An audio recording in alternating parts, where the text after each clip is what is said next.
अस्सलाम वालेकुम students, welcome to view masters. आज हम EDU 401 का लेसन नंबर 6 स्टार्ट करेंगे, जो कि फ्री एंड एक्सेसिबल एजुकेशन की players attitudes values curricula and empowerment, इन चीज़ों के बारे में हमने इस लेसन में डिस्कस करना है। अब टॉपिक 25 में है कि की प्लेयर्स के बारे में पढ़ना है। अब यहाँ पे है कि फ्री और एक्सेसिबल एजुकेशन को इम्प्लीमेंट करना सिर्फ स्कूल का काम नहीं होता, इसके लिए पूरे एजुकेशन सिस्टम और सोसाइटी में चेंज लाना पड़ता है।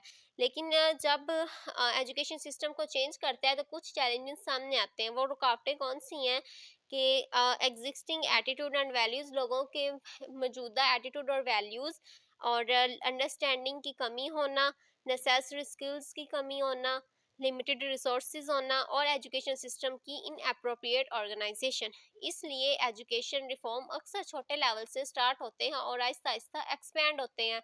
अब यहाँ पे एजुकेशन सिस्टम चेंज को मेजर करना, वो कुछ स्टेप हैं कि उनको कैसे मेजर किया जाता है।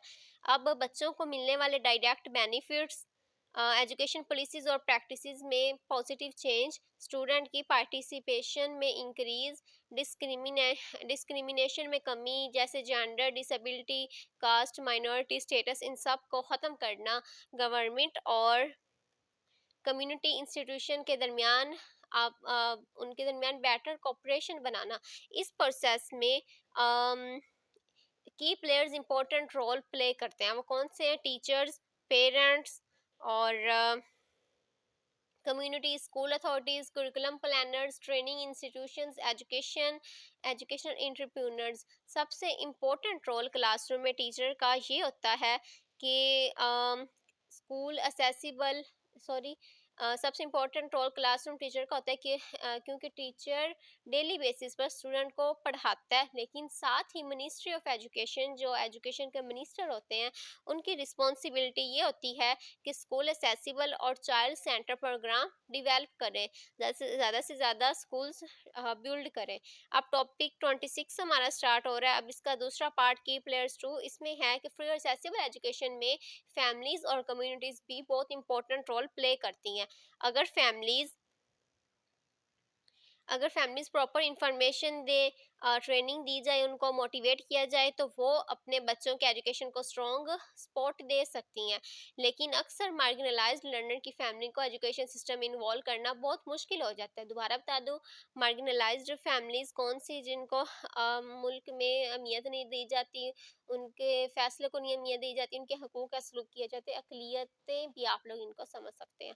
अब यहाँ पे एग्जाम्पल लिखी हुई है साउथ अफ्रीका की, कि साउथ अफ्रीका की एक सिटी है डरबन का एक प्राइमरी स्कूल है। उसमें टीचर्स ने जो उनके बच्चों की दादियाँ माँ थी, उनको रीडिंग हेल्पर्स के तौर पर इस्तेमाल किया, यूज़ किया। अब ग्रैंड मदर जो उनकी दादियाँ माँ थी, उनको क्या ट्रेन किया कि वो बच्चों की रीडिंग सुने। वो वीक में 2 दफ़ा स्कूल आती और ग्रुप्स में बच्चों के साथ रीडिंग प्रैक्टिस करवाती। इससे 2 बेनिफिट्स हुए, बच्चों की रीडिंग एबिलिटी इंप्रूव हुई, टीचर्स को वीक स्टूडेंट पर एक्स्ट्रा अटेंशन देने का टाइम मिल गया। इस एग्जाम्पल से पता चलता है कि कम्युनिटी मेंबर्स भी एजुकेशन में वैल्यूएबल रिसोर्सेज बन सकते हैं। अब आगे टॉपिक 27 हमारे पास स्टार्ट हो रहा है। अब हमने इधर एटीट्यूड और वैल्यूज देखनी है कि टीचर का पॉजिटिव एटीट्यूड इंक्लूसिव एजुकेशन के लिए बहुत इंपॉर्टेंट है। टीचर के एटीट्यूड को कुछ चीज़ें इन्फ्लुएंसेस करती हैं, जैसे टीचर की training, classroom sport, classroom size और वर्कलोड। रिसर्च से क्या पता चला कि रिसर्च बताती है कि चिल्ड्रन खुद प्रीजुडिस लेकर पैदा नहीं होते, यानी ये एटीट्यूड अक्सर बड़ों से सीखते हैं। इसलिए अगर टीचर अपने पेरेंट्स पॉजिटिव एटीट्यूड रखें तो स्कूल ज़्यादा इंक्लूसिव बन जाए। अब यहाँ पे है कि ये सारी का मैं रिव्यू दे दूं कि फ्री और एक्सेसिबल एजुकेशन के एक बेनिफिट ये भी है कि स्कूल रोड ट्रेनिंग से दूर हो जाते हैं। मतलब जो है, एक रट्टालाइजेशन जो चल रही होती है वो ख़त्म हो जाता है। हैंड ऑन लर्निंग और कॉपरेटिव लर्निंग प्रमोट होती है। एक दूसरे के साथ कोऑपरेटिव बच्चे ग्रुप्स में एक दूसरे की हेल्प करते हैं, ये चीज़ें प्रमोट की जाती है।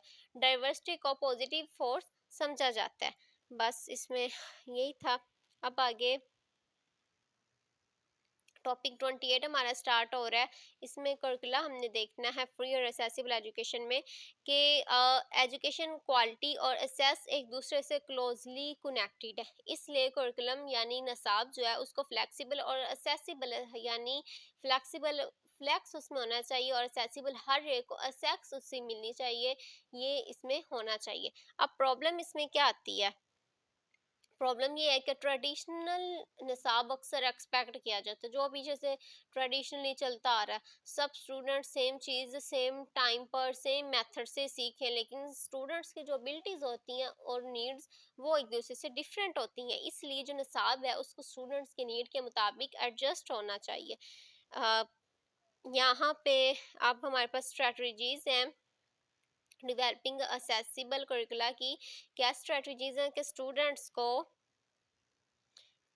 Providing a flexible time frame for students studying particular subjects, यानी स्टूडेंट्स को सब्जेक्ट्स कंप्लीट करने के लिए फ्लेक्सिबल टाइम देना, टीचर्स को ट्रेनिंग मेथड चूज करने का फ्रीडम देना, और प्रैक्टिकल सब्जेक्ट्स में एक्स्ट्रा सपोर्ट प्रोवाइड करना, क्लासरूम वर्क के लिए एडिशनल असिस्टेंस देना, और लास्ट पे प्री वोकेशनल ट्रेनिंग पर फोकस करना। अब इससे रिलेटेड कुछ क्वेश्चंस हैं, वो क्या हैं कि क्या करिकुलम ह्यूमन वैल्यूज और इंक्लूजन प्रमोट करती है?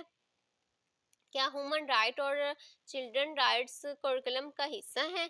क्या करिकुलम जो निसाब है उसका कंटेंट स्टूडेंट की रियल लाइफ से रिलेटेड है? जो हम किताबों में पढ़ रहे हैं क्या उससे बच्चों की रियल लाइफ में कोई फ़ायदा हो भी रहा है कि नहीं?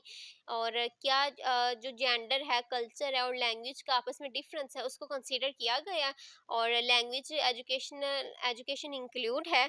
और क्या एजुकेशन मेथड जो है वो चिल्ड्रन सेंटर्ड और इंटरेक्टिव है, मतलब बच्चे उसमें इंटरेस्ट ले भी रहे हैं या नहीं, ये क्वेश्चन है। बस अब टॉपिक 29 इस लेसन का लास्ट टॉपिक हमारा स्टार्ट हो रहा है।